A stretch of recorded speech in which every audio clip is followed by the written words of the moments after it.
Hello friends, कैसा सब लोग। तो फ्रेंड्स, आज होने वाली आपकी हिंदी की लास्ट मैराथन क्लास।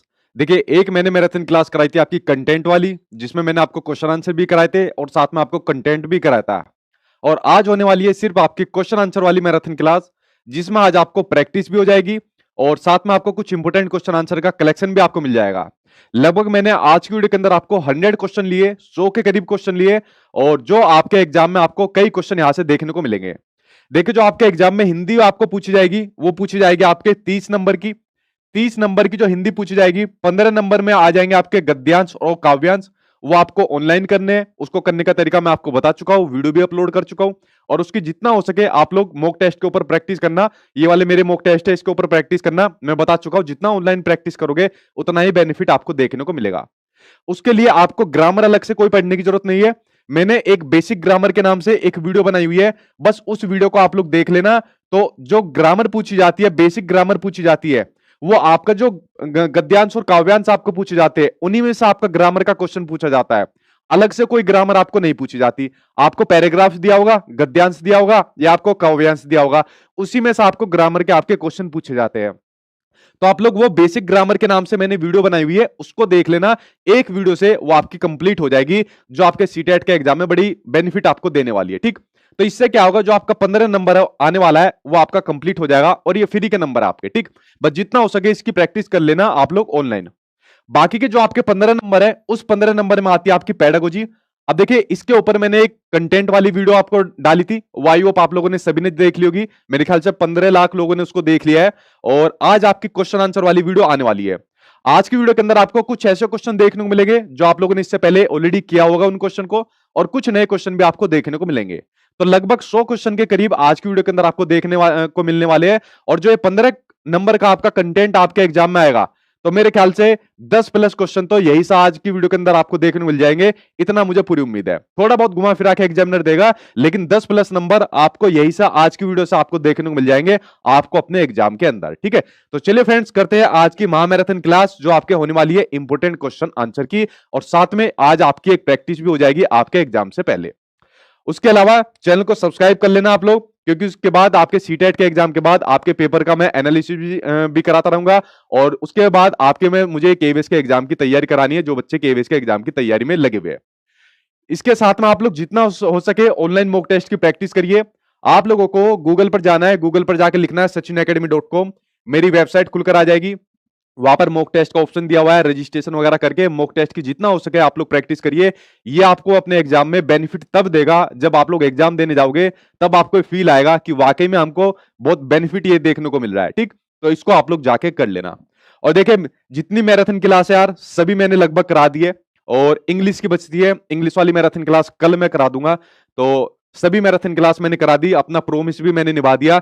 एक सोशल साइंस वाली बचती है, उसको पूरा कंप्लीट हो पाना इंपॉसिबल था, एक मैंने करा दी थी। तो आप लोग उसको नोट्स में से देख लेना, साइंस वाले नोट्स में से देख लेना, क्योंकि वो मैराथन क्लास के माध्यम से पूरा उसको कवर करा पाना पॉसिबल नहीं है। मैं झूठ बोल दूं कि मैराथन क्लास से सोशल साइंस और साइंस कंप्लीट हो जाएगी, तो बिल्कुल झूठ बोलने वाली बात है, जो कि मैं बोलता नहीं हूं। ठीक है, तो मैं जितना हो सके बचता हूं झूठ बोलने से। तो इसलिए मैंने क्लियर कहा था कि वो मैराथन क्लास से होने वाले सब्जेक्ट नहीं है आपके सोशल साइंस और साइंस। बाकी जो मैंने मैराथन क्लास कराई है, सीडीपी कराई है, ईवीएस कराई है, आपको जैसे हिंदी कराई है या और भी जो सब्जेक्ट कराए हैं, मैक्सिमम कंटेंट आपके एग्जाम से इन मैराथन क्लास से आपको देखने को मिलेगा। चाहे जब आप लोगों का पेपर आए, आप लोग जाके देख लेना। तो जितनी मैंने मैराथन क्लास इससे पहले कराई है, जो कंटेंट वाली कराई है, उनको आप लोग जाके देखना। यूट्यूब पर सर्च मार लेना, सीडीपी की देखनी हो, ईवीएस देखनी हो, मैथ्स देखनी हो, हिंदी देखनी हो, वो सभी मैराथन क्लास आपको मेरा नाम डाल के देखना आ जाएगी। उनको आप लोग देखना, वहां से आपको एग्जाम में चीजें देखने को मिल जाएगी और आपका एग्जाम भी पास होगा। ठीक है, तो चलिए फ्रेंड्स, सामने आपकी स्क्रीन पर पहला क्वेश्चन आ गया, और आज आपका एक तरीके से टेस्ट भी हो जाएगा, क्योंकि यार सारी चीजें मैं करा चुका हूं और सारी एनर्जी मैं अपनी लगा भी चुका हूं। बस अब टाइम अब आपका आ गया है पेपर को उड़ाने का, पेपर को क्रैक करने का। तो चलिए करते हैं अब इसकी शुरुआत, और पहले क्वेश्चन का आंसर आप लोग दीजिए जो सामने आपकी स्क्रीन पर आ गया है। ठीक, केवीएस की जो आप लोग तैयारी कर रहे हो, तो उसके लिए आप लोग मेरी एप्लीकेशन डाउनलोड कर लीजिए, सचिन एकेडमी ऑफिशियल के नाम से। प्ले स्टोर पर जाकर वहां पर केवीएस की क्लासेस चल रही है, तो वहां पर जाकर आप लोग कर लीजिए। ठीक है, तो वहां पर केवीएस की क्लासेस मेरी चल रही है। ठीक, पहला क्वेश्चन सामने आपकी स्क्रीन पर आ गया। पहला क्वेश्चन आपको दिया हुआ है कि निम्नलिखित में से कौन सी भाषा शिक्षा की अवधारणा नहीं है। क्वेश्चन आपसे पूछा है कि भाषा शिक्षा की अवधारणा नहीं है, बट हमें क्वेश्चन पढ़ना है कि कौन सी भाषा शिक्षा की अवधारणा है। हमें भाषा शिक्षा की अवधारणाएं पढ़नी है, जिनसे भाषा शिक्षा का आपका विकास होता है, जिनसे भाषा का आपके विकास के अंदर आपकी वृद्धि होती है, उन अवधारणाओं को हमें पढ़ना है। तो पहली होती है भाषा शिक्षा की अवधारणा आपकी तल्लीनता, जिसमें आदमी किसी चीज को पढ़ने में लीन होता है, जिससे उसका भाषा का विकास होता है। जैसे मान लीजिए आप यहां पर पढ़ रहे हो, आप हिंदी को पढ़ रहे हो और पढ़ते पढ़ते इसके अंदर लीन हो गए, तो क्या आपका भाषा का विकास होगा या नहीं होगा? बिल्कुल डेफिनेटली आपका भाषा का विकास होगा। तो भाषा की जो आपकी शिक्षा की अवधारणा तल्लीनता आपकी हो जाएगी, ठीक है। दूसरा है आपका बोधगम्य निवेश। जो बोधगम्य निवेश क्या होता है आपका, जो मैंने आपको स्टीफन क्रेसन की थ्योरी के अंदर भी बताया था, और आज की वीडियो के बाद ये आपको देखने को मिलेगा जैसे जैसे वीडियो आगे बढ़ेगी। बोधगम्य निवेश आपके वे निवेश होते हैं जिसमें बच्चों को ऐसे भाषाई अवसर उपलब्ध कराए जाते हैं जो उनकी भाषा की क्षमता से ऊपर होते हैं। जैसे मान लीजिए आप हिंदी भाषा को सीख रहे हैं, इंग्लिश सीख रहे हैं, संस्कृत XYZ कोई भी भाषा सीख रहे हैं और आपकी भाषा का क्षमता यहां पर है, बट मैंने आपको भाषा के अवसर यहां पर उपलब्ध करा दिए, ठीक है। मान लीजिए आप इंग्लिश भाषा सीख रहे हैं, तो मैंने आपको भाषा की क्षमता यहाँ पर भाषा के अवसर उपलब्ध करा दिए। मैंने आपको इंग्लिश का टीचर दे दिया, इंग्लिश का आपको कोचिंग दे दी, इंग्लिश का मैंने आपको कुछ बुक्स वगैरह दे दी, तो भाषा के अवसर मैंने आपको उपलब्ध करा दिए आपकी क्षमता से ज्यादा है। तो आपकी क्षमता बढ़ेगी या नहीं बढ़ेगी? डेफिनेटली बढ़ेगी। तो ये होता है आपका बोधगम्य निवेश, जब आपको भाषाई अवसर उपलब्ध कराए जाए आपकी भाषा की क्षमता से ज्यादा है। तो ये क्या होगी? आपकी भाषा शिक्षा की आपकी अवधारणा होती है जिससे कि आपकी भाषा का विकास होता है, ठीक। उसके अलावा आपको सहारा देना, यानी कि स्कैफोल्डिंग, सपोर्ट देना। अगर आप किसी भाषा को सीख रहे हैं और कोई आपको भाषा को सिखाने में हेल्प करता है, सहारा देता है, तो क्या आपकी भाषा का विकास होगा या नहीं होगा? बिल्कुल आपकी भाषा का विकास होगा। तो ये भी आपकी भाषा शिक्षा की अवधारणा होती है। इसके अलावा एक और पॉइंट लिखिए, मौन शिक्षा। क्या होती है आपकी मौन शिक्षा? तो मौन शिक्षा भी आपकी भाषा शिक्षा की अवधारणा होती है। वो कैसे होती है? इसमें टीचर क्या काम करता है? खुद तो चुप हो जाता है। मौन का मतलब क्या होता है? चुप होना। तो टीचर क्या होता है? खुद तो चुप हो जाता है और बच्चों को कहता है कि बेटा तुमको जो भी पढ़ना है आपस में आप उसको पढ़िए, किताब पढ़नी है, आपस में बातचीत करनी है, वार्तालाप करना है, जो आपको करना है आप उसको करिए, अपने विचारों को आदान प्रदान करिए। तो टीचर खुद मौन होकर, खुद चुप होकर बच्चों को क्रियाकलाप करने के लिए, एक्टिविटी करने के पूरे मौके देता है। तो इससे बच्चों के भाषा का विकास होगा या नहीं होगा? डेफिनेटली होगा। तो ये भी मौन शिक्षा भी आपकी क्या होती है? भाषा शिक्षा की अवधारणा होती है। अगला होता है आपका चुनौतीपूर्ण अवधि। क्या होती है आपकी? चुनौतीपूर्ण अवधि, यानी कि चुनौतीपूर्ण आपकी परिकल्पना। ये भी क्या होती है? भाषा शिक्षा की आपकी अवधारणा होती है। वो कैसे होती है? बच्चों को क्या काम करो आप क्लासरूम के अंदर, किसी भी बच्चों को उठा लो कि बेटा एक काम कर, खड़ा हो जा और यहाँ आके पढ़ना शुरू कर दे। जैसे हमारे स्कूल टाइम पर होता था, टीचर क्या काम करते थे? चल भाई खड़ा हो जा और आके यहाँ पर पढ़ना शुरू कर दे।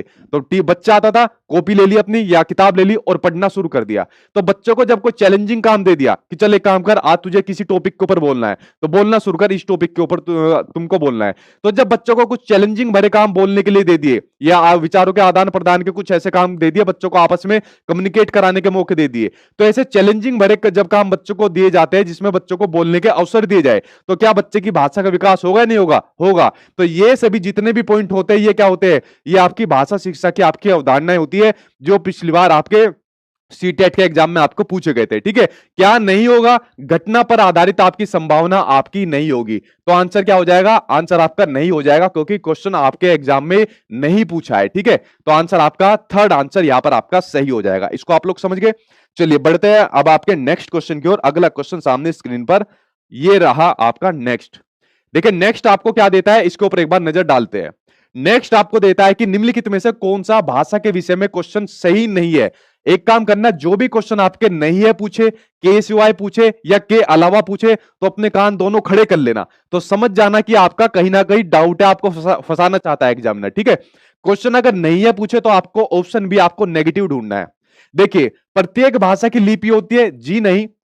प्रत्येक भाषा की लिपि हो ऐसा जरूरी नहीं है। लिपि क्या होती है? भाषा को लिखने के लिए जिन चिन्हों का यूज किया जाता है वो लिपि होती है।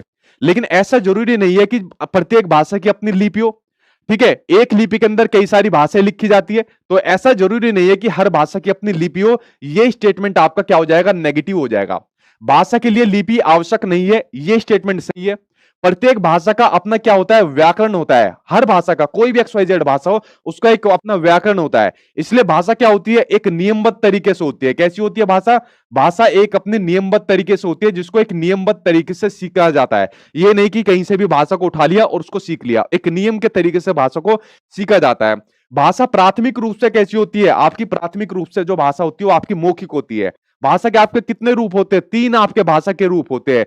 आपके ये होते हैं लिखित होता है, मौखिक होता है और आपका सांकेतिक होता है, ठीक है। लेकिन प्राथमिक रूप से कैसी होती है भाषा, आपकी मौखिक होती है, ठीक। तो ये तीन ऑप्शन तो आपके पॉजिटिव हो गए, पहला ऑप्शन आपका नेगेटिव हो गया, तो नेगेटिव का भाई क्या हो गया, नेगेटिव आंसर आपका सही हो जाएगा। बढ़ते हैं आपके नेक्स्ट की ओर। नेक्स्ट आपको क्या दिया हुआ है, ये आ गया आपके सामने अगला क्वेश्चन। श्रीनगर में एक शिक्षार्थी तृतीय भाषा यानी तीसरी भाषा के रूप में मलयालम को चुनती है तथा एक वर्ष में कक्षा में उपलब्ध भाषा के अवसरों तथा पारस्परिक क्रियाओं के द्वारा उसे बोलने और पढ़ने योग्य हो गई है। तो यह किस रूप में जाना जाता है वो आपको बताना है। भाषा अधिगम, भाषा अर्जन, भाषा का जुड़ना या फिर वैकलनात्मक बहुभाषिकता। बताइए सही आंसर क्या हो जाएगा। देखिए ये क्वेश्चन आपके एग्जाम में जरूर आएगा, इसको गांठ बांध लेना आप लोग। तो ये क्वेश्चन के अंदर दो टर्म आपको देखने को मिलती है, भाषा अर्जन और भाषा अधिगम। मैंने आपको बताया हुआ है कि जो भाषा अर्जन होती है, भाषा अर्जन के अंदर क्या होता है, जब किसी भाषा को प्राकृतिक रूप से सीखा जाता है, एक नेचुरल प्रोसेस के थ्रू सीखा जाता है, वो होती है आपकी भाषा अर्जन। जैसे हमारी मातृभाषा, ठीक है, जैसे हमारी मातृभाषा, तो हम अपनी मातृभाषा को कैसे सीख गए, हम अपनी मातृभाषा को सीख गए प्राकृतिक रूप से। कैसे सीख गए अपनी मातृभाषा को, अपनी मातृभाषा को हम लोग प्राकृतिक रूप से सीख गए, ठीक है। भाई हमने क्या काम करा, हमारे परिवार के अंदर जो भाषा बोली जाती थी, हमने उसका क्या काम करा, हमने उसका अनुकरण करा। अनुकरण का मतलब क्या होता है, कॉपी करना। हमने उस भाषा का अनुकरण करा और उस भाषा को सीख गए, ठीक है। तो इस भाषा को कहां से सीखा जाता है, इस भाषा को सीखा जाता है अपने परिवार से, ठीक है। और यह भाषा कैसी होती है आपकी, ये भाषा आपकी सरल होती है और सहज होती है। कैसी होती है आपकी, ये भाषा आपकी सरल होती है, सहज होती है और आपकी स्वाभाविक होती है, यानी कि आपकी नेचुरल होती है, ठीक है। ये बात हो गई आपकी भाषा अर्जन के बारे में, जो हमारी पहली लैंग्वेज यानी कि हमारी मातृभाषा होती है। उसके अलावा इस भाषा को सीखने के लिए क्या आपको किसी संसाधन की जरूरत पड़ी, नहीं, अपने आप ही यूं ही सीख गए हम लोग। क्या आपको जरूरत पड़ी इस भाषा को सीखने के लिए, किसी की जरूरत नहीं पड़ी। लेकिन अगर मैं बात करूं भाषा अधिगम की, अगर मान लो मुझे कोई दूसरी भाषा सीखनी है, फॉर एग्जाम्पल मुझे दूसरी भाषा इंग्लिश सीखनी है, तो इंग्लिश को सीखने के लिए मुझे किसकी जरूरत पड़ेगी, इंग्लिश को सीखने के लिए मुझे संसाधनों की जरूरत पड़ेगी। किसकी, संसाधनों की जरूरत पड़ेगी। भाई इंग्लिश को सीखने के लिए मुझे इंग्लिश का टीचर चाहिए, इंग्लिश की किताबें चाहिए, इंग्लिश के नियमों का नॉलेज होना मुझे जरूरी है। तो जब किसी भाषा को सीखने के लिए, दूसरी भाषा को सीखने के लिए, भाषा को सीखने के लिए उसके संसाधनों की जरूरत पड़ती है, तो ये होता है आपका भाषा अधिगम होता है, ठीक है। ये आपकी कौन सी होती है, ये आपकी फर्स्ट भाषा होती है, ये आपकी सेकंड भाषा होती है, जो आपके कहां सीखी जाती है, जो आपके स्कूल के अंदर सीखी जाती है। कहां सीखी जाती है, जो आपके स्कूल के अंदर सीखी जाती है। ये आपकी इजी होती है, सरल होती है, स्वाभाविक होती है, सहज होती है, बट इसको आपको जटिलतापूर्ण तरीके से सीखा जाता है, यानी आपकी कॉम्प्लेक्स होती है। कैसी होती है, कॉम्प्लेक्स होती है, यानी कि आपकी जटिल भाषा होती है, जो आपकी भाषा अधिगम होती है। अब आपके क्वेश्चन के अकॉर्डिंग आपका जो क्वेश्चन यहां पर आपको दिया हुआ है, यहां पर क्वेश्चन आपको दिया हुआ है कि श्रीनगर में जो शिक्षार्थी थी उसने अपनी तृतीय भाषा के रूप में मलयालम को सीख लिया, यानी तीसरी भाषा के रूप में मलयालम को सीख लिया। तो तीसरी भाषा कौन सी हो जाएगी आपकी, भाषा अर्जन हो जाएगी, भाषा अधिगम हो जाएगी। भाई अगर पहली भाषा की बात करें तो भाषा अर्जन हो जाएगी, लेकिन अगर दूसरी, तीसरी, चौथी, XYZ कोई भी भाषा हो तो कौन सी हो जाएगी, तो वो हो जाएगी आपकी भाषा अधिगम हो जाएगी। आंसर आपका फर्स्ट आंसर यहां पर सही हो जाएगा, ठीक। तो फर्स्ट आंसर के साथ आप लोगों को जाना है, ठीक जी, कोई बात नहीं। चलिए बढ़ते हैं अगले की ओर। अगला आपको क्या दिया हुआ है, इसके ऊपर एक बार नजर डालते हैं। अगला आ गया आपके सामने स्क्रीन पर, इसके ऊपर एक बार नजर डालते हैं कि अगला आपको क्या दिया हुआ है। देखें जल्दी से, अगले के ऊपर एक बार नजर डालते हैं। ठीक ठीक भाई, कोरोना के ऊपर टेंशन मत लो, जब तक आपका एग्जाम आ जाएगा, जो भी सरकार की गाइडलाइंस होगी वो सभी के लिए आएगी, तब तक आप लोग क्वेश्चन के ऊपर नजर डालिए, ठीक है। तो कोरोना का जो भी होगा देखा जाएगा, अभी से कोरोना के ऊपर टेंशन ना लीजिए। देखिए अगला क्वेश्चन सामने स्क्रीन पर आ गया कि बहुभाषी कक्षा में पढ़ाते हुए एक शिक्षक विविधता के मुद्दे पर किस प्रकार से चर्चा कर सकते हैं, वो आपको बताना है। बात हो रही है बहुभाषिकता की, बात हो रही है मल्टीलिंगुअलिज्म की बात हो रही है। बहुभाषिकता के बारे में मैंने आपको क्या बताया था कि एक ऐसी क्लासरूम जहां पर अलग अलग भाषा वाले बच्चे रहते हैं, वो होती है आपकी बहुभाषिकता, ठीक है। तो यो बहुभाषिकता क्या होती है, जहां पर कोई बच्चा तमिल बोलता है, कोई तेलुगु बोलता है, कोई मराठी बोलता है, कोई कन्नड़ बोलता है, कोई असमीज बोलता है। तो ये क्या कौन सी भाषा होती है, ये होती है आपकी बहुभाषिकता का आपका एग्जाम्पल होता है। जब आपको जॉब भी मिल जाएगी, मान लीजिए आपको जॉब अपने स्टेट के अंदर ना मिले, कोई बच्चे केवीएस की तैयारी कर रहे हैं, तो केवीएस की तैयारी कर रहे हैं, अलग अलग स्टेट के अंदर उनको ज्वाइनिंग मिलेगी, तो वहां पर क्या देखने को मिलेगा, वहां पर आपको बहुभाषिकता वाली क्लासरूम देखने को मिलेगी, अलग अलग भाषा वाले बच्चे देखने को मिलेंगे। तो आपको इसको एक प्रॉब्लम के रूप में मानना है, एक संसाधन के रूप में मानना है। आपको हमेशा बहुभाषिकता को एक संसाधन के रूप में मानना है। किसके रूप में मानना है, एक संसाधन के रूप में मानना है, और इसको महत्वपूर्ण मानना है, ठीक है। क्योंकि बच्चे क्या काम करते हैं, अलग अलग भाषा वाले जब बच्चे एक क्लासरूम के अंदर आपको देखने को मिलेंगे, तो आपस में बातचीत करेंगे, बातचीत करेंगे तो एक दूसरे की भाषा का आदान प्रदान होगा। ये इससे कुछ सीखेगा, ये इससे कुछ सीखेगा। जब एक दूसरे की भाषा का आदान प्रदान होगा तो एक दूसरे के शब्द भंडार में भी वृद्धि होगी। क्या होगी? एक दूसरे के शब्द भंडार में वृद्धि होगी, यानी एक दूसरे की भाषा के शब्दों के बारे में भी ये लोग जानेंगे। ठीक, तो शब्द भंडार में वृद्धि होने के साथ साथ और क्या होगा भाई, जब भाषा जो होती है, भाषा का सीधा संबंध उनके कल्चर यानी संस्कृति से भी जुड़ा होता है। ठीक है, क्योंकि संस्कृति जो होती है वो भाषा पर बिल्कुल प्रभाव डालती है। तो जब भाषा का आदान प्रदान होगा तो साथ में संस्कृति का आदान प्रदान होगा। ठीक, और संस्कृति का आदान प्रदान होगा तो बच्चे क्या काम करेंगे? संस्कृति का सम्मान भी करेंगे। क्या काम करेंगे? संस्कृति का सम्मान भी करेंगे। तो इसलिए बहुभाषिकता को क्या माना गया है? एक संसाधन माना गया है। इसको क्या नहीं माना गया? इसको बाधक नहीं मानना, आपको कभी भी प्रॉब्लम नहीं मानना, हमेशा इसको एक संसाधन के रूप में मानना है जो आपकी भाषा होती है, बहुभाषिकता होती है, सॉरी। ठीक है, तो ये बात होगी आपकी बहुभाषिकता के संबंध में।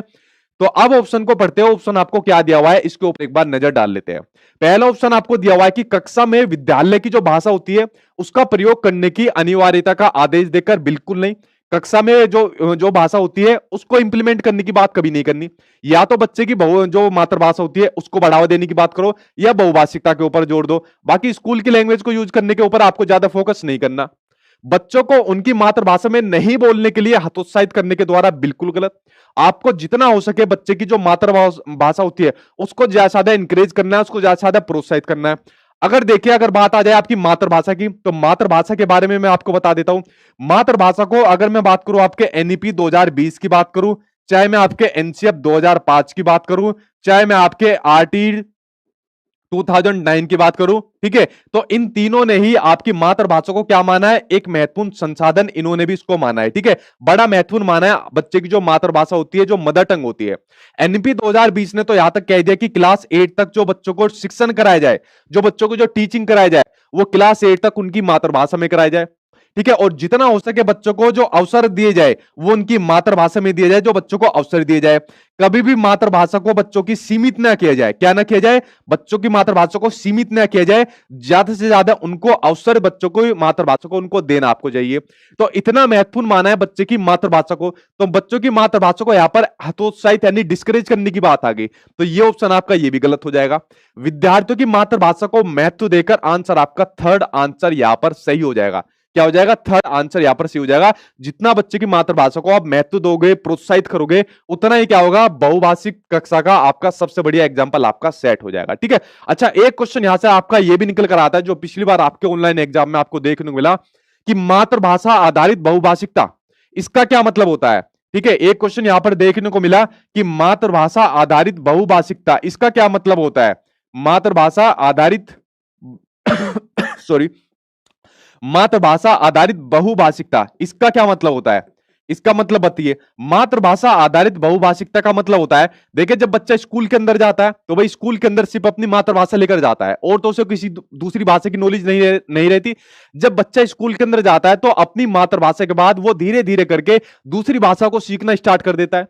तो यही होती है आपकी मातृभाषा आधारित बहुभाषिकता, कि बच्चा सबसे पहले अपनी मातृभाषा को सीखता है और अपनी मातृभाषा के बाद वो दूसरी अपनी भाषा को सीखना स्टार्ट कर देता है, जिसको कहा जाता है आपका मातृभाषा आधारित बहुभाषिकता। एक या दो क्वेश्चन, ठीक है, एक नहीं, सॉरी, गलत बोल दिया मैंने, दो क्वेश्चन आपके एग्जाम में डेफिनेटली यहां से देखने को मिलेंगे, एक आपका मातृभाषा से, एक आपका बहुभाषिकता से, तो इनको आप लोग जरूर कर लेना। ठीक है, ये आपका हो गया। चलिए बढ़ते हैं आपके अगले की ओर। ठीक है भाई, मैं बिहार से हूँ सर, आप मेरे दोस्तों का नाम ले लीजिए, वो रेगुलर क्लास देखते हैं, दीप और अभिषेक। ले लिया भाई मैंने आपका, गोपाल गुप्ता, दीप और अभिषेक इनके दोस्तों का नाम है, और पैसे दे दे के नाम बुलवाते हैं लोग। ठीक है, ये लोग मुझे अमीर करेंगे पैसे दिलवा दिलवा कर। चलो भाई नेक्स्ट देखते हैं, अगला क्वेश्चन सामने आपकी स्क्रीन पर आ गया है, ये देखते हैं कि भाषा विकास के संबंध में कौन सा कथन सही नहीं है। ठीक है, फिर अगेन आपसे क्वेश्चन पूछा है कि कौन सा कथन आपका सही नहीं है, उसके ऊपर एक बार नजर डालते हैं। चलिए, क्वेश्चन नेगेटिव देखना है। भाषा विकास व्यक्ति निरपेक्ष होता है? नहीं। भाषा विकास क्या होता है? व्यक्ति सापेक्ष होता है। ये क्वेश्चन मैं आपको पहले भी बता चुका हूं। मैंने कहा आज की वीडियो के अंदर कई क्वेश्चन आप लोग पहले पढ़ भी चुके हो और कई क्वेश्चन आपको नए देखने को मिलेंगे, क्योंकि लगभग 100 क्वेश्चन के करीब क्वेश्चन है टोटल। मैंने आज ये सवाल लिए, क्वेश्चन लिए, और आपके लगभग यही से कवर हो जाएंगे। ठीक, भाषा विकास जो होता है वो व्यक्ति सापेक्ष होता है, ना कि निरपेक्ष होता है। व्यक्ति सापेक्ष का मतलब होता है व्यक्ति पर डिपेंड करता है कि व्यक्ति किस प्रकार अपनी भाषा का विकास करना चाहता है। अगर व्यक्ति चाहता है मैं अपनी भाषा का विकास अच्छी तरीके से करूं तो वो व्यक्ति के खुद के हाथ में है। अगर व्यक्ति चाहता है मैं अपनी भाषा का विकास सही प्रकार से नहीं कर पाऊं तो वो भी व्यक्ति के हाथ में है। अगर आप किसी दूसरी भाषा को सीखना चाहते हैं, फॉर एग्जाम्पल इंग्लिश को सीखना चाहते हैं, तो वो आपके ऊपर डिपेंड करता है कि आप उसको किस प्रकार से सीखना चाहते हैं, किस उद्देश्य के लिए सीखना चाहते हैं और कितना जल्दी सीखना चाहते हैं। ये किसी दूसरे के ऊपर डिपेंड नहीं है। तो भाषा विकास जो होता है वो व्यक्ति सापेक्ष होता है, व्यक्ति पर निर्भर करता है, ना कि निरपेक्ष होता है। ठीक, तो पहला ऑप्शन क्या हो गया आपका, गलत हो गया। अच्छा, नेगेटिव पूछा है तो नेगेटिव का आंसर आपका, पहला ही आंसर आपका सही हो जाएगा। देखो बाकी के पॉइंट और देख लीजिए जो आपके भाषा से संबंधित आपको दिए हुए, कि बड़ों का संपर्क भाषा विकास की गति को क्या काम कर देता है, तेज कर देता है। अगर कोई बच्चा भाषा को सीख रहा है या बड़ा भी किसी भाषा को सीख रहा है, मान लो आप इंग्लिश स्पीकिंग करने चले गए और आपको भाषा सीखनी है इंग्लिश, और अगर कोई बड़ा आपके सामने आ गया, बड़े का मतलब यहां पर ये नहीं है वो एज में आपसे बड़ा हो, वो छोटा भी हो सकता है, बट उस भाषा पर उसकी कमांड होनी चाहिए। तो अगर किसी बड़ों का संपर्क आपके सामने आ गया और वो अच्छी खासी भाषा को बोल रहा है, तो ऐसा एनवायरनमेंट अगर आपको मिल गया तो आपकी भाषा का विकास होगा या नहीं होगा, भाषा का विकास आपका होगा। तो बड़ों का संपर्क भाषा विकास की गति को तेज कर देता है जो बच्चों की भाषा को सिखाया जाता है। ठीक, आगे होता है भाषा विकास व्यक्ति सापेक्ष होता है, ये मैंने आपको बता दिया। प्रारंभिक भाषाई परिवेश की समृद्धता भाषा विकास में क्या होती है, सहायक होती है। जो शुरुआत का भाषाई परिवेश होता है, और प्रारंभिक भाषाई परिवेश कहां से मिलता है बच्चों को, उसके घर से मिलता है, परिवार से मिलता है। इसलिए तो परिवार को क्या कहा जाता है, सोशलाइजेशन की फर्स्ट एजेंसी यानी कि प्राइमरी एजेंसी कहा जाता है, क्योंकि बच्चा सबसे पहली जो भाषा सीखता है, मातृभाषा सीखता है, वो अपने परिवार से, अपनी फैमिली से सीखता है। ठीक है, तो ये भी आपका पॉजिटिव हो जाएगा, फर्स्ट आंसर सही हो जाएगा। ये नेगेटिव है और नेगेटिव का भाई नेगेटिव आंसर आपका सही हो जाएगा। चलिए बढ़ते हैं आपके नेक्स्ट की ओर। देखिए नेक्स्ट आपको क्या दिया हुआ है, इसके ऊपर एक बार नजर डालते हैं। नेक्स्ट आपको दिया है कि भाषा सीख रहे बच्चे के लिए भाषा विषयक निवेश, ठीक है, भाषा विषयक निवेश की व्याख्या करने वाली शब्दावली क्या है, वो आपको बताना है कि भाषा विषयक निवेश की शब्दावली क्या है, इसके ऊपर एक बार बताइए। भाषा निवेश विषयक निवेश की शब्दावली आपको बतानी है कि शिशु के प्रति मां की दुलार की जो भाषा है, जिसको कहा जाता है आपका मदरीस, ठीक, या फिर शिशु निर्देशित वाचन, या फिर बालक निर्देशित वाचन, या फिर पालक की भाषा। ठीक, देखिए इसके ऊपर एक बार नजर डालते हैं। यहां पर दिया हुआ है कि भाषा विषयक निवेश, ठीक, भाषा विषयक निवेश की व्याख्या करने वाली शब्दावली, जहां पर ऐसी भाषा जहां पर टीचर जो होता है बच्चों को गाइड करता है, जहां पर जो टीचर होता है बच्चों को डायरेक्शन देता है। बच्चा जो होता है किसी भाषा को सीख रहा होता है, और सीखने के दौरान जब टीचर उसको डायरेक्शन देता है, उसको गाइड करता है कि आपको इस भाषा को ऐसे सीखना है, इस प्रकार से सीखना है, आप यहां पर गलती कर रहे हो, आपको यहां पर इस प्रकार से गलती नहीं करनी, और उसमें सुधार करवाता है। तो यही आपका भाषा विषयक निवेश होता है। ठीक है, तो भाषा विषयक निवेश की व्याख्या करने वाली शब्दावली कौन सी होती है वो आपको बतानी है।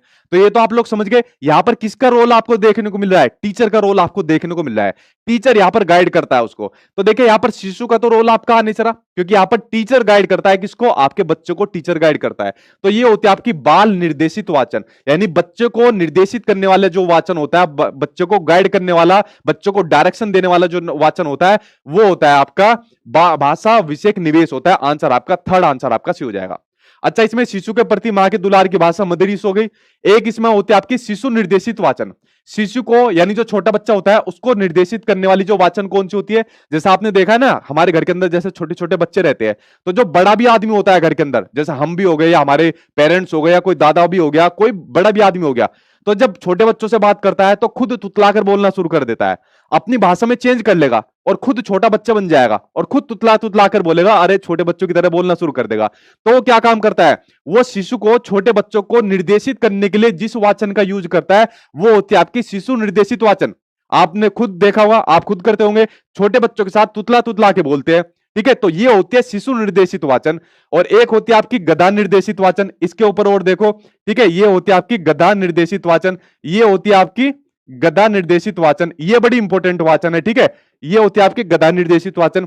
ये वाचन वो होता है जो गधों को निर्देशित करती है। और इसको कौन डायरेक्शन करता है, इसको कौन निर्देशित करता है, इसको निर्देशित करती है पापा की परिया। कौन निर्देशित करती है इसको, पापा की परिया। पापा की परिया ऐसे ऐसे शब्द बोलती है जिससे जो गधे होते हैं वो निर्देशित हो जाते हैं, और जिस तरीके से वो निर्देशित होते हैं वो ऐसे शब्द बोलते हैं कि मेरे कौन कौन से शब्द है, बाबू ने खाना खाया, पापा ने पानी पिया, तो जिससे गधे क्या होते हैं वो निर्देशित हो जाते हैं। तो यहाँ पे कुछ निर्देशित करने वाले वाचन है जो मैंने आपको स्क्रीन पर बताए, और ये वाला आप लोग देख लेना किस किस के ऊपर ये फिट होता है, गधे को निर्देशित करने वाला जो वाचन होता है। ठीक है, तो बढ़ते हैं आपके नेक्स्ट क्वेश्चन की ओर। अगला क्वेश्चन आपको देखिए स्क्रीन पर क्या दिया हुआ है, इसके ऊपर एक बार बढ़ते हैं। ठीक, हाँ जी सर, मेरे दोस्त का नाम लीजिए, आलमगीर और पुतुल छुतरा, अलफज, टिंडा, हुसैन। अरे भाई ये नाम लिखे या मजाक कर रहे हो यार? कटियार, साहिल, बरसोई, बिहार से मोहम्मद आलमगीर। ठीक है भाई, नाम ले दिए, लेकिन कुछ नाम बड़े खतरनाक थे, मैंने नाम ले दिया आपके सभी के। ठीक है, चलिए अगला क्वेश्चन सामने स्क्रीन पर आ गया। अगला क्वेश्चन देखिए जो सामने आपकी स्क्रीन पर आ गया है, उसके ऊपर एक बार नजर डालते हैं। ठीक है, अच्छा जी, आप सर मैं मोतिहार जिले से हूँ, जुल्फिकार और मेरे भाई अंजारुल दोनों आपके सारे लाइव क्लास देखते हैं। थैंक यू भाई आपके। ठीक, अगला क्वेश्चन देखिए सामने आपकी स्क्रीन पर आ गया, इसके ऊपर एक बार नजर डालते हैं। तो नेक्स्ट क्वेश्चन सामने आपकी स्क्रीन पर है, भाषा के साथ संलग्नता। ठीक है, भाषा के साथ संलग्नता से क्या आशय है वो आपको बताना है, यानी भाषा के साथ इंगेज होने का क्या मतलब है वो आपको बताना है। तो बताइए भाषा के साथ इंगेज होने का क्या मतलब है? भाई भाषा के साथ इंगेज होने का, संलग्न होने का यही तो मतलब है, ताकि हम भाषा को सीख पाए। भाषा का यूज हम किस लिए करते हैं? ताकि अपने उद्देश्य की पूर्ति कर सके। भाषा का यूज हम किस लिए करते हैं? ताकि हम कम्युनिकेट कर पाए, अपने विचारों का आदान प्रदान कर पाए। तो भाषा का यूज अपने उद्देश्यों की पूर्ति के लिए तो करते हैं हम। तो भाषा के साथ संलग्नता का क्या मतलब है? शिक्षार्थी भाषा के नियमों को सीखते नहीं, अध्यापक भाषा अधिगम के लिए शिक्षार्थियों के साथ काम करते हैं नहीं, शिक्षार्थी शब्दों और वाक्यों का अर्थ समझे बगैर उन्हें डिकोड करते नहीं। यार जब तक अर्थ नहीं समझेंगे तो मतलब ही क्या होगा? इंगेज करने का मतलब क्या होगा भाषा के साथ? शिक्षार्थी भिन्न भिन्न उद्देश्यों के लिए भाषा का प्रयोग करते हैं और सीखते हैं। बिल्कुल सही बात है भाई, भाषा के साथ संलग्न क्यों हो रहे हम, भाषा के साथ एंगेज क्यों हो रहे हम? ताकि हम अपने उद्देश्यों की पूर्ति कर सके। भाई जैसे अभी मेरा उद्देश्य क्या है? मेरा उद्देश्य यहां पर है कि मैं आपको यहां पर टीच कर सकूं, आपको यहां पर पढ़ा सकूं।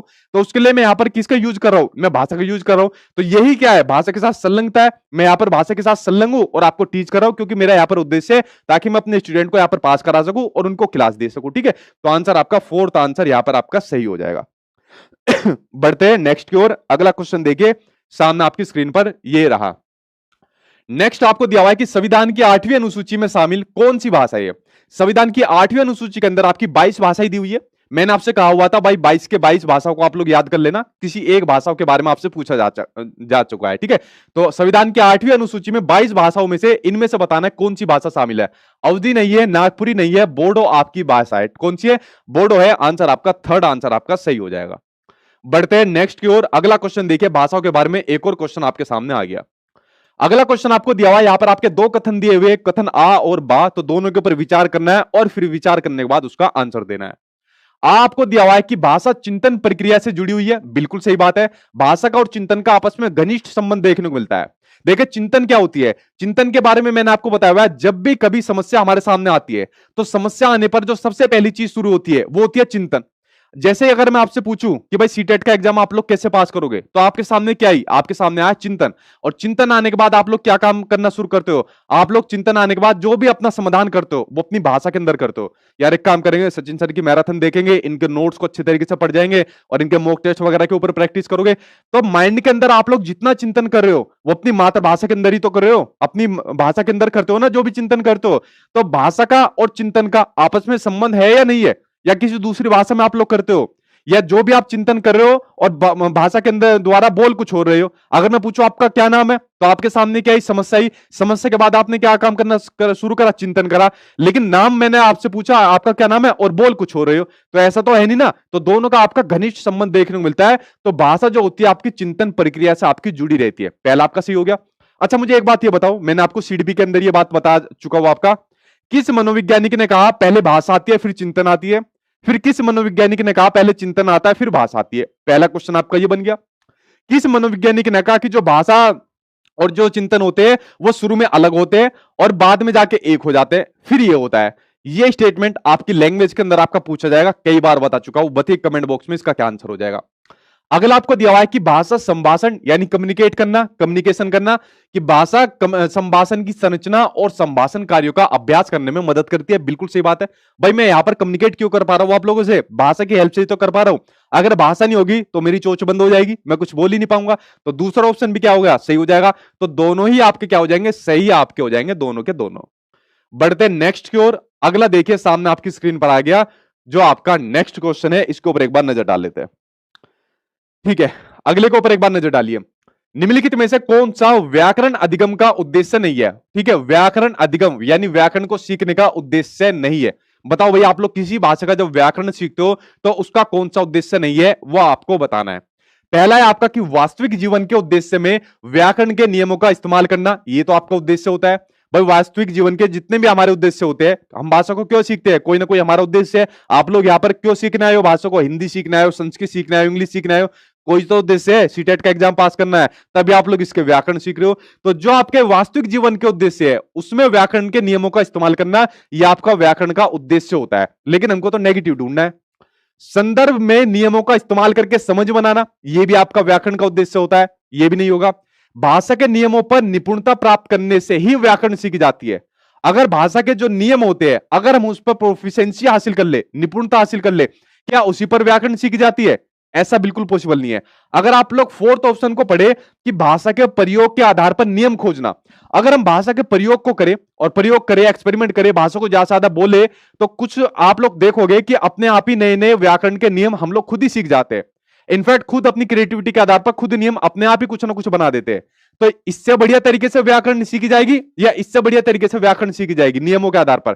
इससे बढ़िया तरीके से सीखी जाएगी। ठीक है, तो ये ऑप्शन क्या हो जाएगा? ये ऑप्शन आपका नेगेटिव हो जाएगा, बट हमें नेगेटिव ही ढूंढना था। तो नेगेटिव का आंसर आपका नेगेटिव, यानी कि आंसर आपका थर्ड आंसर आपका सही हो जाएगा। ठीक है, चलिए बढ़ते हैं आपके नेक्स्ट की ओर। अगला आपको क्या दिया हुआ है?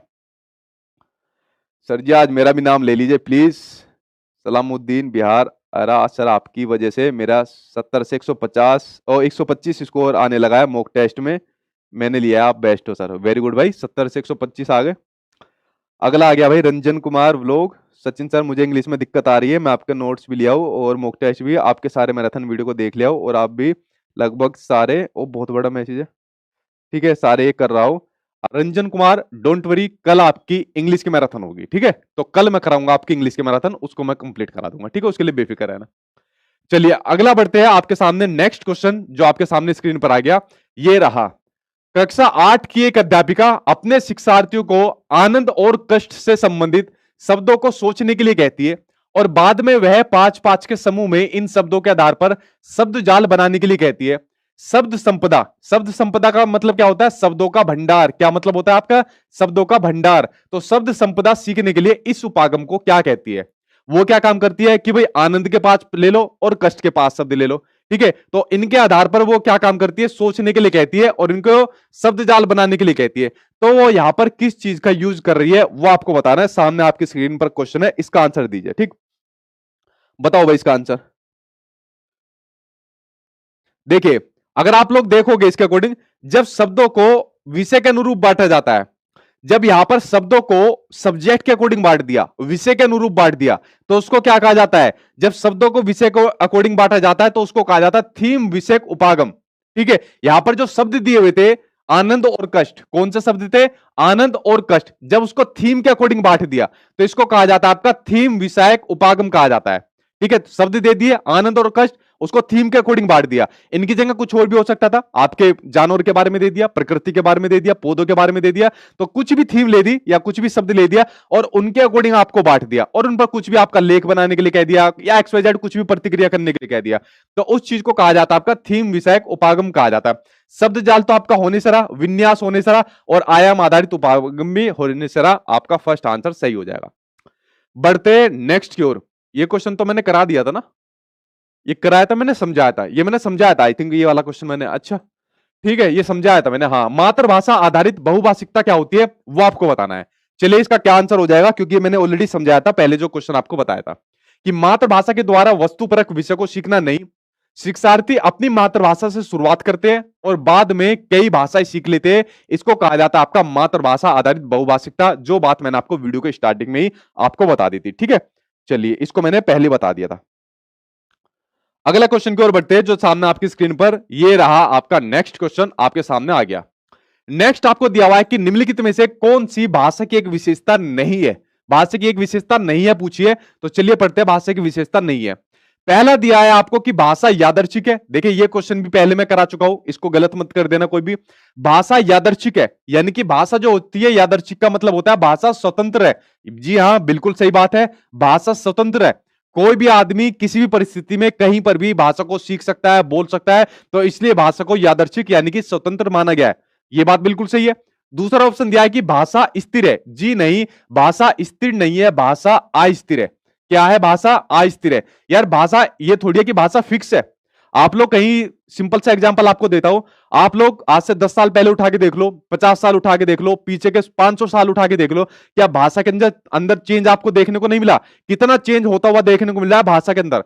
तो ये कथन कहां तक सही है कि भाषा स्थिर है? भाषा स्थिर नहीं है, भाषा अस्थिर है, यानी कि भाषा के अंदर चेंज होता रहता है, भाषा के अंदर आपका बदलाव होता रहता है। ठीक है, तो दूसरा ऑप्शन आपका गलत है, और गलत ही हमसे पूछा था, तो गलत का भाई गलत आपका हो जाएगा। भाषा सांस्कृतिक अनुभवों पर आधारित होती है। मैंने शुरुआत में ही कहा था कि भाषा पर किसका प्रभाव पड़ता है? आपके संस्कृति का भी प्रभाव पड़ता है। ठीक, तो ये आपका सही है। भाषा एक अर्जित और आपका सीखा हुआ व्यवहार दोनों है, यानी कि यहां पर बात हो रही है भाषा अर्जन की बात हो रही है, और यहां पर बात हो रही है आपके भाषा अधिगम की बात हो रही है। ये भी मैंने आपको शुरुआत में बता दी। तो आंसर आपका सेकंड सी हो जाएगा, क्योंकि भाषा स्थिर नहीं, भाषा अस्थिर है। ठीक है, जो चेंज होती रहती है, बदलती रहती है। चलिए बढ़ते हैं नेक्स्ट क्वेश्चन की ओर। अगला क्वेश्चन आपके सामने स्क्रीन पर ये रहा। भाषा सीखने में सबसे ज्यादा महत्वपूर्ण क्या है? बताइए। भाषा का शिक्षक, हाँ यार भाषा का शिक्षक तो भाषा को सिखाता ही है।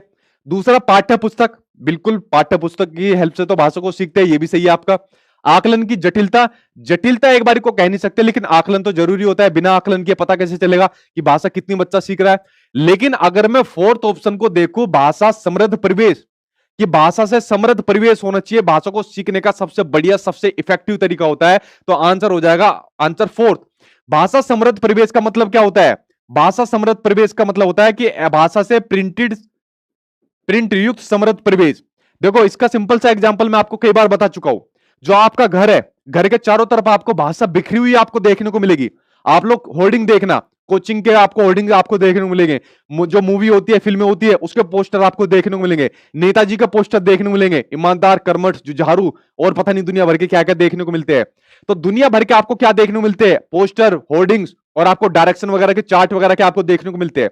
जब जो छोटा बच्चा होता है अपने घर के आसपास में इस तरीके के होर्डिंग्स, पोस्टर, बैनर वगैरह चीजें देखता है, तो वहां पर भाषा देखने को मिलती है उसे, और बच्चा उनको देखता है, पढ़ता है, तो क्या बच्चा उनसे कुछ सीखेगा? नहीं सीखेगा, बिल्कुल बच्चा उन चीजों से सीखेगा। और हमारे इंडिया के अंदर तो पता है क्या होता है, और जो व्हीकल्स चलते हैं, ट्रांसपोर्ट चलते हैं, गाड़ियां चलती है, बसें चलती है, उनके पीछे भी कुछ ना कुछ लिखा रहता है, बुरी नजर वाले तेरा मुंह काला, ये भी पीछे लिखा होता है ऑटो के पीछे। तो बच्चा उनसे भी कुछ ना कुछ सीखता है, और दूसरी कंट्री में ऐसा नहीं होता। ठीक है, तो ये होता है आपका भाषा समृद्ध परिवेश। तो ये भाषा सीखने का क्या होता है? आपका सबसे बढ़िया और सबसे इफेक्टिव तरीका माना जाता है। ठीक है, मुझे आज तक यार एक बात समझ में नहीं आई, ये जो ऑटो वाले लिखते हैं, ये जो इस तरीके से सामान उठाने वाली गाड़ी है, वो लिखते हैं कि मतलब ये जो कि बुरी नजर वाले तेरा मुंह काला, या तेरे ऑटो को कौन नजर मार रहा है? ठीक है, कौन उसको इतनी नजर मार रहा है कि जो तू ऐसे ऐसे स्लोगन लिख रहा है? ठीक है, तो एक लिख रहा था, एक मैंने देखा था कि देख मत पगली प्यार हो जाएगा। अब बता यार उसे मतलब कौन देख रहा है? उसके अंदर मैंने देखा कि इसकी शक्ल देखता हूं कौन है बेटा, इतना बेकारा बैठा हुआ था, उसकी शक्ल देखते कोई वैसी भाग जाएगी। तो ऐसे ऐसे स्लोगन लिखे होते हैं भाई, क्या है? बट ये स्लोगन को बच्चा अगर कोई बैठा है तो वो भी पढ़ता है ऐसे स्लोगन को। तो बच्चा जो है ना इन चीजों को देखता है, ऑब्जर्व करता है, क्योंकि बच्चे के अंदर क्या पाई जाती है? क्यूरियोसिटी, जिज्ञासा पाई जाती है, और बच्चा अनुकरण के माध्यम से भी सीखता है। तो ये भाषा सीखने में क्या होती है? उसको हेल्प करते हैं। तो इसलिए भाषा का समृद्ध परिवेश होना बहुत ज्यादा जरूरी है भाषा को सीखने के लिए। ठीक है, चलिए बढ़ते हैं नेक्स्ट की ओर। अगला क्वेश्चन आपको क्या दिया हुआ है? सर मॉक टेस्ट में 110 आ रहे हैं, संस्कृत में 10 आ रहा है। यार बढ़ाओ, फिर संस्कृत का स्कोर बढ़ाओ। ठीक है, यानी मॉक टेस्ट में अगर आपके 110 आ रहे हैं और संस्कृत में कम आ रहा है, तो संस्कृत का स्कोर आप लोगों को बढ़ाना पड़ेगा, ये काम आपको करना पड़ेगा। ठीक है, चलिए अगला क्वेश्चन सामने स्क्रीन पर आ गया कि भाषा अर्जन और भाषा अधिगम, इसके संदर्भ में कौन सा कथन सही नहीं है? कथन सही नहीं आपको बताना है। अब मैंने आपको शुरुआत में ही बता दिया था भाषा अर्जन और भाषा अधिगम के बारे में, अब इसको गलत मत कर देना कोई सा भी। ठीक है, देखिए सांस्कृतिक विभिन्नता भाषा अर्जन और आपके भाषा अधिगम है, उनको प्रभावित करने वाला एक बड़ा ही महत्वपूर्ण आपका फैक्टर होती है। बिल्कुल सही बात है, शुरू में बता दिया आपको। भाषा अर्जन में विभिन्न संकल्पनाएं मातृभाषा में बनती है, ये भी सही बात है। बट जो भी हम भाषा अर्जन करते हैं वो कौन सी होती है? हमारी मातृभाषा होती है। और जितने भी बच्चा कंसेप्ट बनाता है वो किस में बनाता है? अपनी मातृभाषा में बनाता है। इसलिए तो कहा जाता है कि बच्चे की मातृभाषा में ज्यादा अवसर उसको देनी चाहिए आपको। तो दूसरा भी सही है आपका। भाषा अधिगम में कभी भी अनुवाद का सहारा नहीं लिया जाता है, ये पॉइंट आपका गलत है। मान लो आपको हमको कोई दूसरी भाषा सीखनी है, भाषा अधिगम करना है, तो उसमें अनुवाद का सहारा तो लिया जाएगा। भाई मान लो हमको दूसरी भाषा इंग्लिश सीखनी है, तो इंग्लिश भाषा को सीखने के लिए थोड़ा बहुत तो ट्रांसलेट करना पड़ेगा ना हिंदी में। अगर मान लो इंग्लिश का टीचर सामने आ गया और इंग्लिश में बोलता चला जा रहा है, बोलता चला जा रहा है, बोलती चली जा रही है, और हमारे पल्ले कुछ नहीं पड़ रहा, और उसकी तरफ को देखते जा रहे हैं यार क्या बोल रहा है, ठीक है, गुस्सा आता जा रहा है, तो कहीं ना कहीं ट्रांसलेट का तो सारा लिया जाएगा ना। हम कहेंगे ना, अरे अंग्रेज को औलाद रुक जा, थोड़ी देर रुक जा भाई, थोड़ा बहुत हिंदी में भी बोल ले जो हमारे थोड़े पल्ले पड़ जाए। तो इसलिए जो आपकी भाषा अधिगम होता है उसमें ट्रांसलेट का, अनुवाद का सहारा लिया जाता है आपका, ठीक है। तो आंसर इसके अंदर आपका थर्ड सही हो जाएगा, क्योंकि ये आपका नेगेटिव ऑप्शन है। तो नेगेटिव का भाई आपका नेगेटिव आंसर आपका सही हो जाएगा। भाषा अर्जन आपकी सहज, स्वाभाविक और आपकी सरल होती है, जबकि भाषा अधिगम आपकी प्रयासपूर्ण और आपकी जटिल होती है। ये शुरू में सब चीज मैंने आपको एक्सप्लेन कर दी थी, ठीक। आंसर आपका थर्ड सही हो जाएगा इसके अंदर, ठीक है। चलिए बढ़ते हैं नेक्स्ट की ओर। अगला आपको क्या दिया हुआ है, अगला आ गया आपके सामने स्क्रीन पर, इसके ऊपर एक बार नजर डालिए भाई। अगले क्वेश्चन की ओर नजर डालते हैं। बाबा विश्वनाथ की नगरी से अमित सिंह यादव, ठीक है भाई, वेरी गुड। चलिए अगला क्वेश्चन देखिए सामने स्क्रीन पर, जो आपका है सामने आ गया कि किसी शिक्षार्थी को एक पाठ्य सामग्री पढ़ते समय कुछ संकेत मिलते हैं, ठीक है, जो उसे अर्थ ग्रहण करने की प्रक्रिया में मदद करते हैं। तो यह संकेत किसके रूप में जाना जाता है। मान लो आप इंग्लिश का न्यूज़पेपर पढ़ रहे हो और आपको इंग्लिश नहीं आती, थोड़ी बहुत इंग्लिश आती है, थोड़े बहुत शब्दों की आपको नॉलेज है, और इंग्लिश का पेपर पढ़ने बैठ गए कि भाई आप तो इंग्लिश का पेपर पढ़ूंगा, पब्लिक को दिखाऊंगा। अब इंग्लिश का पेपर पढ़ रहे हो बट थोड़ा बहुत अनुमान लगा रहे हो, हाँ भाई ये थोड़ा थोड़ा मोटा मोटा आइडिया है, साइड में फोटो लगी हुई है और उससे थोड़ा सा अनुमान लगा रहे हो और थोड़ा बहुत अर्थ निकाल रहे हो आप लोग। तो ये जो पढ़ना है, इस पढ़ने को आप लोग क्या कहोगे, ठीक है। ये किस रूप में जाना जाएगा, क्या ये सरसरी दृष्टि से पढ़ना जाएगा, सरसरी दृष्टि से तो आपका बिल्कुल नहीं दिख रहा है, क्या बारीकी से पढ़ना जाएगा, अगर बारीकी से पढ़ोगे तो आपके पल्ले कुछ नहीं पड़ेगा आपका। इसको कहा जाएगा अर्थगत संकेत, ये ठीक है, अर्थगत संकेत। यहां पर आप किसी का जो पढ़ रहे हो ना, उसका यहां पर एक संकेत के रूप में अर्थ का अनुमान लगा रहे हो यहां पर आप लोग, ठीक है, क्योंकि पूरा तो आपके पल्ले नहीं पड़ेगा अगर आप ऐसा पेपर पढ़ने बैठ गए। तो अर्थगत संकेत इसका आंसर आपका सही हो जाएगा, ठीक। चलिए बढ़ते हैं नेक्स्ट की ओर। अगला आपके सामने स्क्रीन पर आ गया, ये रहा आपके सामने। नेक्स्ट आपको दिया हुआ है कि व्याकरण अनुवाद विधि में क्या नहीं आता। यह आपकी एक विधि होती है व्याकरण अनुवाद विधि, जिसको आपकी प्राचीन विधि के नाम से भी जाना जाता है, जिसको आपकी प्राचीन विधि के नाम से भी जाना जाता है, या फिर जिसका नाम, एक और नाम आपके सीटेट के एग्जाम में पूछा गया था कि शास्त्रीय विधि किसको कहा जाता है, ठीक है, कि शास्त्रीय विधि किस विधि को कहा जाता है वो आपको बताना है। तो यह कहा जाता है आपकी व्याकरण अनुवाद विधि को, इसको कहा जाता है, ठीक है। हाँ भाई दोबारा आ गया, इतने लंबे लंबे मत भेजो, मेरे स्क्रीन पर भी नहीं आ रहे। चलो पढ़ता हूं। सर मैं बिहार से, भागलपुर से हूँ, सिंधु बहुत अच्छी, गीत कुमार, ठीक है, और मेरा एक फ्रेंड दीपक 3 मंथ से क्लास देख रहे हैं, मॉक टेस्ट में सर 110 प्लस आ रहा है, और मेरा फ्रेंड का नाम ले लीजिए सर, संस्कृत में थोड़ा दिक्कत हो रहा है। ले लिया भाई, आपके फ्रेंड का नाम दीपक, आपके फ्रेंड का नाम है, और आपका नाम है सिंधु बहुत अच्छा, गीत कुमार, ये आपका नाम है, ठीक है। अब डालते इसको ऊपर नजर।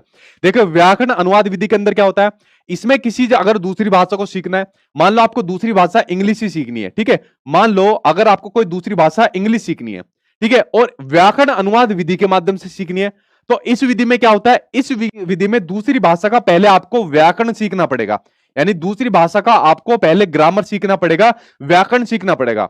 और यह विधि क्या कहती है कि इस विधि में आपको बोलना नहीं है, कम्युनिकेट नहीं करना, यह विधि आपके लिखने और पढ़ने पर फोर्स करती है, लिखने और पढ़ने को फोर्स करती है, ठीक है, किसको, लिखने और पढ़ने को फोर्स करती है, लिखने और पढ़ने पर बल देती है। यह कहती है बोलना नहीं है। यार एक बात बताओ, जब तक बोलेंगे नहीं, ज्यादा कम्युनिकेट नहीं करेंगे, तो हमें जो इंग्लिश जो लैंग्वेज है वो आएगी कैसे, ठीक है। तो बोलने को मना करती है, ये वाली विधि क्या काम करती है, बोलने को मना करती है, तभी तो प्राचीन विधि है, तभी तो आज की डेट में यूज नहीं होता इस वाली विधि का।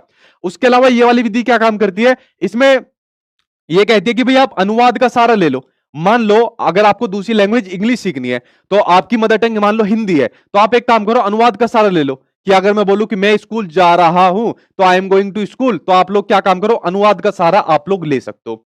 तो इस तरीके से किसी दूसरी भाषा को सिखाया जाता है आपकी व्याकरण अनुवाद विधि के अंदर। ये होती है आपकी व्याकरण अनुवाद विधि, तभी तो पिट गई, आज की डेट में नहीं चल रही है आपकी जो व्याकरण अनुवाद विधि है। अब ये पूछा है व्याकरण अनुवाद विधि में क्या नहीं है, वो आपसे पूछ लिया। चलिए नजर डालते हैं।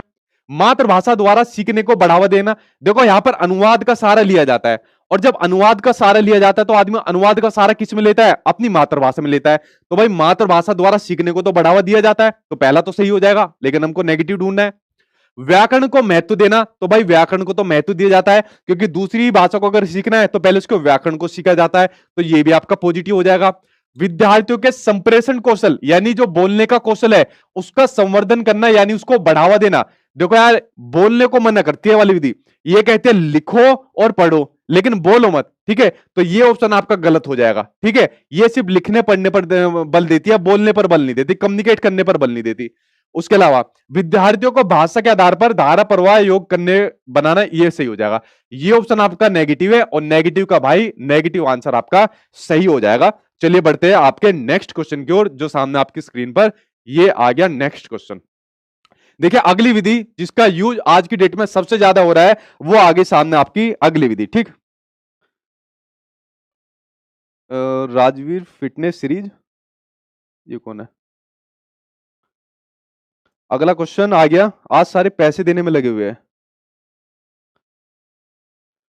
अगला क्वेश्चन सामने आपकी स्क्रीन पर आ गया, इसके ऊपर एक बार नजर डालिए कि एक शिक्षक भाषा का अभ्यास कराने के लिए लक्ष्य भाषा में गहन मौखिक बातचीत का प्रयोग कर रहा है। इस विधि को किस रूप में जाना जाता है? अब देखिए इस विधि का आज की डेट में सबसे ज्यादा यूज हो रहा है। यह विधि क्या होती है? यह विधि कहती है कि सुनो और बोलो, ठीक है। सुनने, जितना सुनोगे और फिर उतना बोलोगे, उस मेथड के माध्यम से आप लोग किसी भाषा को जल्दी तरीके से आप लोग सीख जाओगे, ठीक है। तो यह विधि होती है आपकी प्राकृतिक मेथड, यानी कि आपका नेचुरल मेथड, जिसका यूज आजकल ज्यादा देखने को मिल रहा है, ठीक है। व्याकरण अनुवाद विधि तो भाई आपकी पिट गई, इस विधि का यूज देखने को मिल रहा है कि आप लोग सुनिए और बोलिए, ठीक है। ये आपकी नेचुरल मेथड है, प्राकृतिक मेथड है। ये रही आपकी शास्त्रीय विधि, छुपकर बैठी हुई है। व्याकरण अनुवाद विधि को क्या कहा जाता है? आपकी शास्त्रीय विधि आपके कहा जाता है। चलिए बढ़ते हैं आपके नेक्स्ट क्वेश्चन की ओर, जो सामने आपकी स्क्रीन पर एक और विधि आ गई। यह क्वेश्चन आपको दिया हुआ है कि भाषा सीखने की कौन सी विधि मातृभाषा को मध्यस्थ बनाए हुए, मातृभाषा को मध्यस्थ बनाए दूसरी भाषा को सीखने में सहायक होती है। देखिए एक और विधि नजर डालिए, यह क्वेश्चन भी मैं कई बार करा चुका हूं, इसका आंसर बिल्कुल भी कोई गलत नहीं देगा। इस क्वेश्चन के ऊपर एक बार नजर डालिए, ठीक है। देखिए मैंने आपको बताया हुआ है कि जब किसी भाषा को प्रत्यक्ष रूप से सीखा जाता है, वो विधि कही जाती है आपकी प्रत्यक्ष विधि कही जाती है, जिसको डायरेक्ट मेथड कहा जाता है। क्या कहा जाता है? जिसको डायरेक्ट मेथड के नाम से जाना जाता है, ठीक है। अब देखिए मान लीजिए आपकी मदर टंग है, आपकी मातृभाषा है आपकी हिंदी, ठीक है। आपकी मातृभाषा कौन सी है? आपकी मातृभाषा है आपकी हिंदी, और आपको दूसरी लैंग्वेज सीखनी है, आपको दूसरी लैंग्वेज सीखनी है इंग्लिश। तो इंग्लिश सीखने के लिए आपने क्या काम करा? आप लोग यहां से उठ के इंग्लिश, जो इंग्लिश बोलते हैं अंग्रेज रहते हैं उनके साथ आप लोग चले गए यहाँ पर, ठीक है। जो इंग्लिश बोलते हैं उन लोगों के साथ आप लोग यहाँ पर चले गए और इनके साथ रहना आप लोगों ने शुरू कर दिया। और कुछ दिनों के बाद आप लोग देखोगे कि इनके साथ रहने के बाद आप लोगों को थोड़ी थोड़ी इंग्लिश समझना शुरू हो गए आप लोग, और कुछ समय के बाद इंग्लिश बोलना भी आप लोगों ने शुरू कर दिया। अब एक बात सिंपल से आप लोग मुझे बताओ, क्या यहां पर मातृभाषा का कोई रोल आपको देखने को मिल रहा है? ठीक है, क्या यहां पर मातृभाषा का कोई रोल देखने को मिला? क्या आपने मातृभाषा का यूज करा अंग्रेजों के सामने? इनको खुद नहीं आती। क्या अंग्रेजों ने मातृभाषा का ट्रांसलेट या अनुवाद कुछ करा है? कुछ नहीं करा, क्योंकि इन्हें खुद ही नहीं आती। तो इस विधि में मातृभाषा का कोई भी रोल नहीं होता। इस विधि में किसी भाषा को डायरेक्ट सीखा जाता है, प्रत्यक्ष रूप से सीखा जाता है। मैं आपको कई बार बता चुका हूं, अगर आपको कोई भी भाषा सीखनी है, XYZ कोई भी भाषा हो, इंग्लिश हो, आपकी जर्मन हो, कोरियन हो, रशियन हो, XYZ कोई भाषा हो, तो जहां पर भी उस भाषा के लोग रहते हो वहां पर जाकर रहना शुरू कर दो, 2-4 महीने रहना शुरू कर दो, वो भाषा ऑटोमेटिकली आपको आना शुरू हो जाएगी। ये किस विधि के माध्यम से होता है? ये होता है आपका प्रत्यक्ष विधि के माध्यम से, यानी कि आपका डायरेक्ट मेथड के नाम से होता है, ठीक है। और इसमें आपकी मातृभाषा की मध्यस्थता की आपकी जरूरत नहीं रहती है। चलिए बढ़ते हैं नेक्स्ट क्वेश्चन की ओर। अगला क्वेश्चन सामने आपकी स्क्रीन पर ये रहा नेक्स्ट क्वेश्चन। नेक्स्ट आपको दिया हुआ है कि अध्यापक श्याम पट पर लिखता है, यानी ब्लैक बोर्ड पर लिखता है या लिखती है, और क्या लिखता है? वह पत्र लिखता है, लड़के फुटबॉल खेलते हैं, राम सो रहा है। अब अध्यापक कर्ता व क्रिया के संबंध के आधार पर क्रिया के नियम की व्याख्या करता है या करती है, और अध्यापक के द्वारा व्याकरण पढ़ने की किस विधि का प्रयोग यहां पर किया जा रहा है? अब यहां पर कोई टीचर है और वो मेल फीमेल कोई भी, उससे फर्क नहीं पड़ता। तो उसने क्या काम करा? उसने कुछ पहले यहां पर एग्जाम्पल दे दी कि पत्र लिखता है, लड़के फुटबॉल खेलते हैं, राम सो रहा है, और एग्जाम्पल देने के बाद उसने बताया कि कर्ता और क्रिया के संबंध के आधार पर क्रिया के नियम की व्याख्या कर दी। यानी पहले एग्जाम्पल दिए और एग्जाम्पल देने के बाद फिर उसने नियम बताए। तो आपको बताने की यहां पर व्याकरण पढ़ाने की किस विधि का यूज किया जा रहा है? पहले एग्जाम्पल दिए फिर नियम बताए, तो यह कौन सी विधि होती है? यह विधि होती है आपकी आगमन विधि होती है, यानी कि आपका इंडक्टिव मेथड होता है। आगमन विधि में क्या होता है? पहले बच्चों को उदाहरण दिए जाते हैं, यानी कि एग्जाम्पल दिए जाते हैं, और उदाहरण से फिर उनको नियम बताए जाते हैं, जैसे कि आपका इस वाले क्वेश्चन के अंदर आपका हुआ। अगर वो यहां पर पहले नियम बताता और नियम बताने के बाद फिर उसको एग्जाम्पल बताता, तो वो हो जाती आपकी फिर निगमन विधि हो जाती। निगमन विधि आपकी सेम अपोजिट होती है, इसमें बच्चों को पहले नियम बताए जाते हैं और उसके बाद फिर उसको उदाहरण बताए जाते हैं, ठीक है। उसके बाद फिर उसको उदाहरण बताए जाते हैं, यह आपकी निगमन विधि होती है। प्रत्यक्ष विधि मैंने आपको बताई दी, संरचनात्मक विधि आपकी नहीं होगी। आंसर आपका फर्स्ट आंसर आपका सही हो जाएगा, ठीक है। सर जी मेरा नाम भी ले लीजिए, मेरे पास भी। जो मेरी जिम्मेदारी थी वो मैंने कंप्लीट करा दी। अब आपका काम बचता है, अब आपकी जिम्मेदारी बचती है। यहाँ पर मेरा काम खत्म हुआ, अब यहाँ से काम है आपका। अब यहाँ से सारा काम आपका बचता है, यहाँ पर मैं अब फुल स्टॉप लगाता हूँ। आगे का काम आपका है, ठीक। बाकी पेपर के एनालिसिस वगैरह मैं कराता रहूंगा, जो शिफ्ट के अंदर जैसे जैसे पेपर आ रहा है, बच्चों से जो फीडबैक आता रहेगा वो मैं आपके लिए कराता रहूंगा, ठीक है। सब आपको वेबसाइट के ऊपर मिलेगा। sachinacademy.com डालो, गूगल के ऊपर डालो, वेबसाइट खुलकर आ जाएगी, वही सब आपको मिलेगा जो भी आपको लेना हो, मॉक टेस्ट वगैरह, नोट्स वगैरह। आपकी टीम को भी धन्यवाद, थैंक यू भाई। टीम जो है ना बहुत काम करती है। आपको लगता है आप जैसे मैसेज करते हो तो आप सोचते हो कि हमारे मैसेज का एकदम एकदम तुरंत रिप्लाई आ जाए, बट क्या है वो लोग बहुत मेहनत करते हैं, रात रात भर तक आपके मैसेज पढ़ते हैं। बट मैसेज बहुत हजारों की संख्या में होते हैं, तो आपके मैसेज का जो रिप्लाई होता है बहुत लेट इसलिए आता है क्योंकि बहुत हजारों में मैसेज होते हैं, तो बेचारे कोऑपरेट करते हैं। तो थैंक यू, आप लोगों ने इतना सोचा उनके लिए भी। ठीक है भाई, सभी को good evening, good night.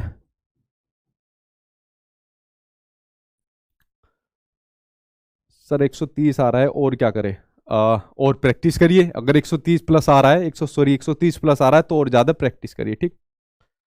Sir English में ग्रामर में इंपॉर्टेंट टॉपिक बता दीजिए। भाई ग्रामर नहीं आती, जो ग्रामर आती है आपकी वो आपको पैराग्राफ दिया होगा उसी में से आपकी ग्रामर आती है, अलग से ग्रामर नहीं आती आपके सीटेट के एग्जाम में। पैराग्राफ में से आपके ग्रामर आपको पूछ लेता है, ठीक। और पूछे फिर मैं वीडियो को स्टॉप करता हूं। जी जी।